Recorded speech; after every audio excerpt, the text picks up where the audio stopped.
Começou hoje em São Paulo rodízio ampliado com metade da frota proibida de circular. A medida foi lançada para tentar intensificar o distanciamento social e evitar também o contágio por causa da pandemia do novo coronavírus. E já no primeiro dia foi registrado aumento de pessoas no transporte público. Empresários também reclamam. A Associação Comercial de São Paulo entrou na justiça contra a medida por considerá-la abusiva. O primeiro tema do debate de hoje, então, é esse. O rodízio ampliado foi um acerto da prefeitura da maior cidade do nosso país?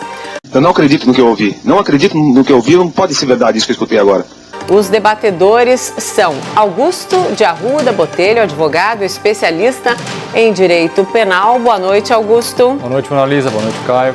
E Caio Coppola, bacharel em Direito e também comentarista político. Olá, Caio, boa noite. Boa noite, Mona Lisa. Boa noite, doutor Augusto. Boa noite, espectador da CNN. As primeiras considerações hoje com você, Augusto, por favor. Boa noite a todas e todos. Milhares de brasileiros vêm enfrentando duras restrições, principalmente na sua locomoção. E para quê? Para conter a disseminação rápida demais da Covid-19. O impacto econômico e social é gigantesco para todo mundo. Meu receio, sinceramente, é em que, se tratando de um vírus com altíssimo poder de contágio, os dias desse experimento que a prefeitura está fazendo não podem ser arriscados demais?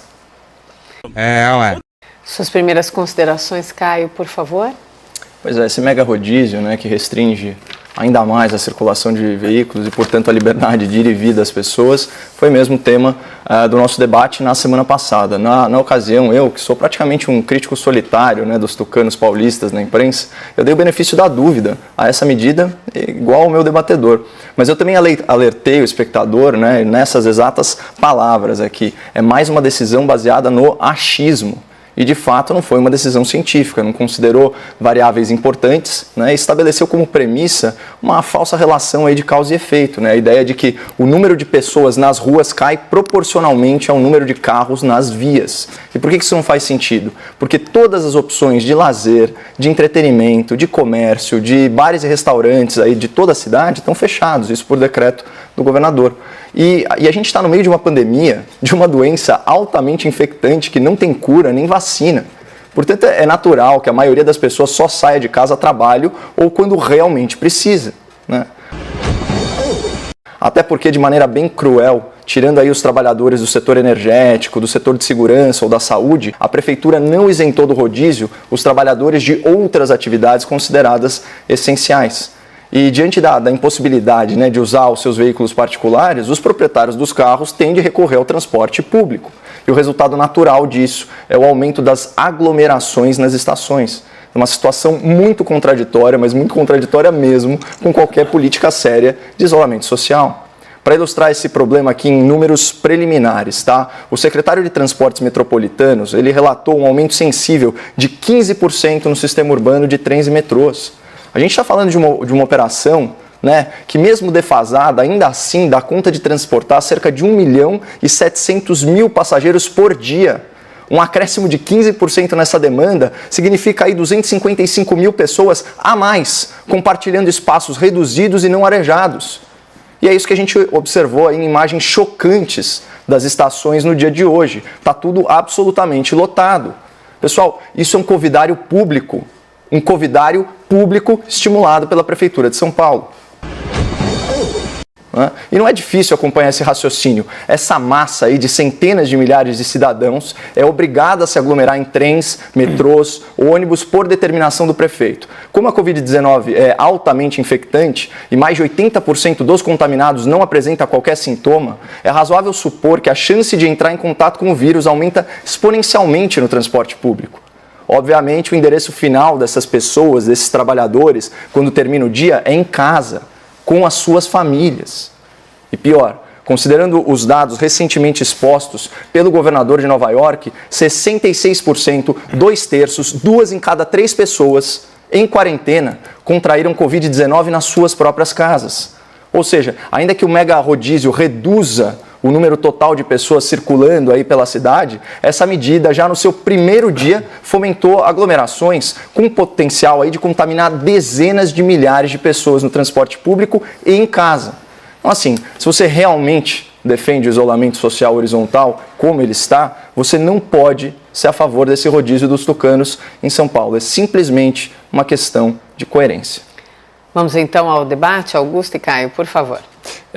Antes especificamente de tratar do tema do rodízio, principalmente para trazer algumas informações e tentar, eu acho que hoje aqui vai haver muito mais uma troca de ideias do que um debate, porque parece que eu e o Caio, de certa forma, concordamos, mas eu acho muito importante registrar um equívoco que muitas pessoas têm feito dessa declaração que meu debatedor citou agora na fala inicial dele com relação a esses 66% de infectados na cidade de Nova York. Houve uma completa alteração do sentido dessa afirmação do prefeito, alteração essa feita em redes sociais, inclusive com vídeos editados, o que é uma gravidade enorme você pegar uma entrevista de alguém, editar e só transformar e só tentar passar a mensagem especificamente do que você quer passar. Não foi isso que ocorreu aqui no debate, vou deixando bem claro. Mas essa informação é importante para vocês, que é a seguinte: de fato, 66% das pessoas infectadas em Nova York estavam isoladas. Só que este dado, ele se refere somente e tão somente aos 3 dias anteriores à data em que esse fato foi divulgado. Quando o prefeito falou isso, esse dado de 66%, volto a dizer, se referia exclusivamente dos 3 dias anteriores da fala dele, e o que resultava num número bastante baixo, eram 600 pessoas. Houve 600 internações nos hospitais em Nova York 3 dias antes da fala do prefeito. Dessas 600 pessoas, 66% de fato estavam isoladas. Só que desses 66% tem um dado muito relevante.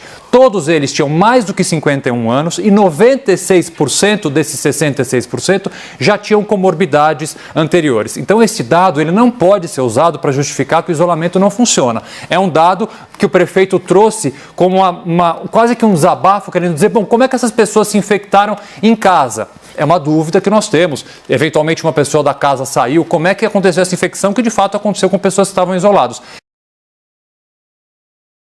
Um aumento em algumas linhas de metrô até 15% do número de pessoas. E eu concordo com o Caio, a última coisa que a gente quer, até para usar um dado de Nova York, por exemplo, há um estudo dizendo que pode ter chegado até 80% o índice de contágio no metrô de Nova York. A última coisa que a gente quer são pessoas se aglomerando dentro do transporte público. Então, assim, esse racional aqui do mega rodízio, ele precisa de alguma forma ficar melhor explicado. A gente vai ver se funciona. Caio?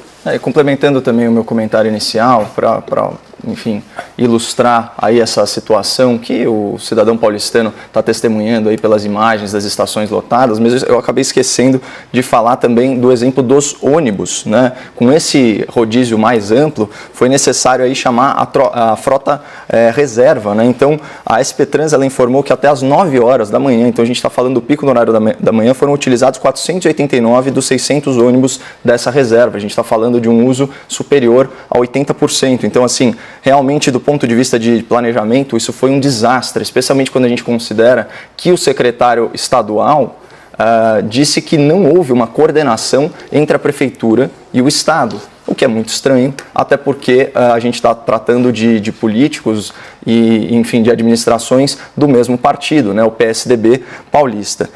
De qualquer maneira, eu queria focar aqui num argumento sobre uma falácia que troca qualidade por quantidade e vice-versa, né? Eu tenho certeza que isso vai ser reproduzido longamente no debate público, seja pelo prefeito de São Paulo, seja pelo governador de São Paulo, quando ele ficar um pouco menos tímido e começar a opinar sobre essa medida aqui na capital.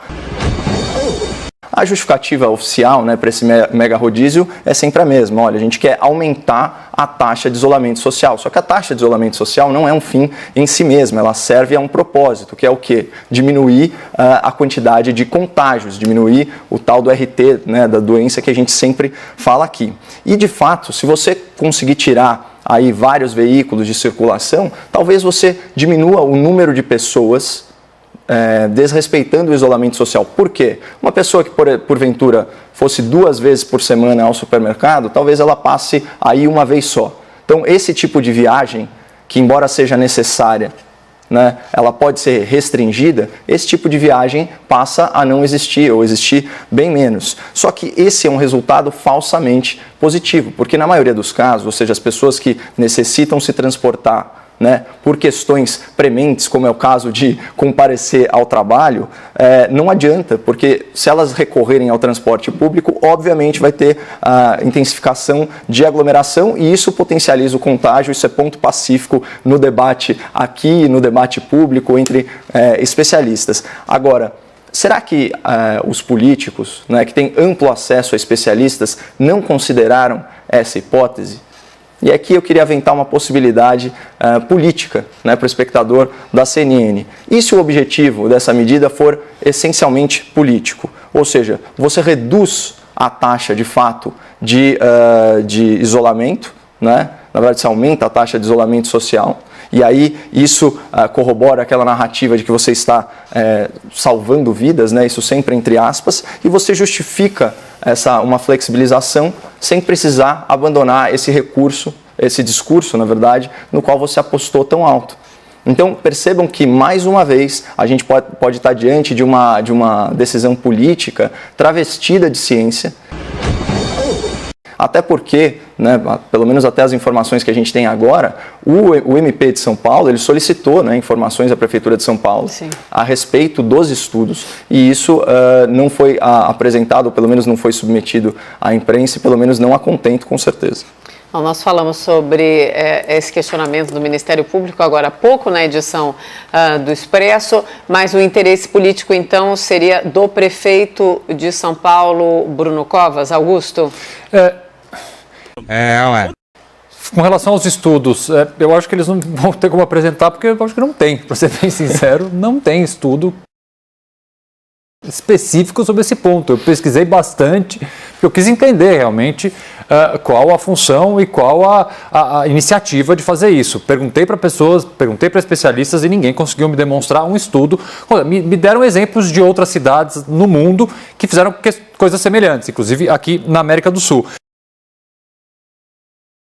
Por outro lado, para não falar que eu sempre só critico o governo federal, fiquei contente em ver, não tive tempo de ler ainda, infelizmente, de ver que o Ministério da Saúde vai propor um plano com metas, com regras, com fases para a flexibilização da economia e para a flexibilização do isolamento e reabertura gradual da economia, que eu tantas vezes ao longo da semana passada pedi para que isso fosse feito, fiquei sabendo que existe um plano, não vi o plano ainda, mas existe um plano, o que me causa já, de certa forma, uma, não vou dizer tranquilidade, mas um norte para a gente, aquela coisa que eu sempre pedi, um norte pelo menos para a gente poder se agarrar. Bom, trazendo a pauta de novo para o tema do debate, né, que é o rodízio aqui em São Paulo. Eu fiz questão de frisar quando eu disse o rodízio dos tucanos, né, no plural, tucanos no plural. Por quê? Embora a assinatura, né, seja do Bruno Covas, né, o prefeito aqui da capital, esse rodízio ele possivelmente, na verdade, foi encomendado pelo governador de São Paulo. Né? Isso tem cara de uma decisão que a gente chama de top-down, né? Que vem de cima para baixo. E o que ambos esses políticos do PSDB têm em comum, né? Além do fato de serem políticos, é que ambos estão em campanha. Um para a reeleição para a prefeitura, né? Agora em 2020, e uma numa eleição presidencial precoce para 2022. E é cada vez mais difícil, eu diria até ingênuo, né, acreditar que esses decretos, muitas vezes decretos autoritários dessa dupla, eles têm algum caráter científico. Você vê, como eu disse, né, são decisões políticas travestidas de ciência e o mais triste, né, ancoradas no pânico instaurado na população, inclusive pelos próprios, né, que sempre estão lá com o mortômetro, né, somando as novas mortes a cada dia, mas não especificam as mortes por dia, principalmente quando o número de morte é reduzido, por região, né? Não apresentam uma planilha de ocupação dos leitos, divulgam apenas a ocupação dos leitos, especialmente os leitos de UTI só de hospitais públicos, não revelam a quantidade de leitos disponíveis nos hospitais particulares. E vamos lembrar, né, que o valor de uma UTI aqui em São Paulo, num hospital privado, oscila entre R$ 2.100 daí até uns R$ 3.000. E nesse estado das coisas, os hospitais privados eles estão passando por uma situação muito difícil financeiramente. Então fazer essas parcerias é muito fácil, porque eles dependem diretamente das operadoras que praticamente cancelaram os procedimentos eletivos, né, as cirurgias eletivas. Além disso, despencou o número de algumas ocorrências de pessoas que têm medo de ir ao hospital. A gente ouve aí cardiologistas falando que as pessoas estão morrendo em casa por medo de ir ao pronto-socorro, né, de ataques cardíacos, esse tipo de coisa que são precedidas aí por mal-estar, sem falar na questão de traumatologia, que obviamente com a diminuição no trânsito, esse tipo de trauma que ocupa aí muitos leitos de UTI, diminuiu bastante. E é uma pena, porque assim, uma população amedrontada, ela fica de fato paralisada, né, pelo pânico. E talvez por isso a maioria de nós, a gente aceite aí passivamente todos esses atropelos aos nossos direitos e garantias fundamentais. A gente conta aí com as entidades de classe e setores da sociedade civil que são mais organizados e também principalmente com o Ministério Público para chamar essas autoridades à sua responsabilidade, né, exigir explicações científicas, né? Se não há estudos, deveria haver, né? Pelo menos um plano embasado por estudos e não ser simplesmente uma questão de achismo. Então, novamente, só para reforçar meu ponto, eu vejo um caráter eminentemente político nessas decisões, que serve tão somente a criar um número, né, que na verdade não reflete o real objetivo, né, de você aumentar o isolamento. O que adianta aumentar o isolamento criando mais oportunidade de contágio? É um tiro no próprio pé, mas de novo, estão mais preocupados com narrativa do que com a saúde das pessoas, aparentemente. Vamos para o segundo tema, debatedores, ou Augusto tem algo a dizer? Não que eu não esteja precisando de um corte de cabelo, mas eu gostaria de saber qual é o estudo científico que o governo federal usou para incluir salão de beleza como atividade essencial. Mas eu acho que a gente pode incluir aquele estudo daqueles pesquisadores que odeiam ser citados, conforme você trouxe aqui no debate anterior, que diz que a cada 1 ponto percentual, né, a mais no desemprego, cresce em 0,5% a mortalidade, isso na população acima de 15 anos. Né? Infelizmente, esse estudo foi publicado ano passado, as conclusões são essas mesmo, e por mais que a gente torture os números, nem sempre a gente consegue obter os resultados que a gente quer. Não há tortura de número nenhum, pelo contrário. Sim. Vamos para o segundo tema, então? Vamos lá. As inscrições para o Enem. Vamos então para os argumentos finais, 30 segundos para cada um. Agora Augusto e depois o Caio, já que o Caio está bebendo uma aguinha. Vamos lá. Não, eu trouxe na minha fala inicial sobre a questão do Enem o impacto emocional na necessidade, sim, de se adiar o Enem esse ano. Caio?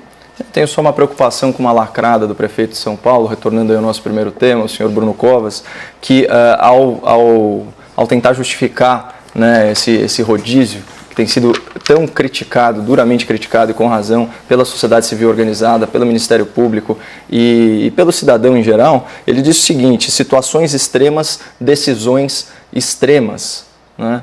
Assim, desde que essas decisões fossem de fato embasadas na ciência, não haveria problema nenhum. E ciência no sentido amplo do termo, né? Já que pandemia é uma questão multidisciplinar. Só que não parece ser o caso e não é tarde para ele voltar atrás, até porque o que a gente espera de um gestor público é que ele não tenha compromisso com o erro. Obrigada, debatedores. Boa noite, Augusto. Boa noite, Caio. Até amanhã. Noite. E é isso. Todas as edições do Grande Debate estão disponíveis na íntegra no nosso site.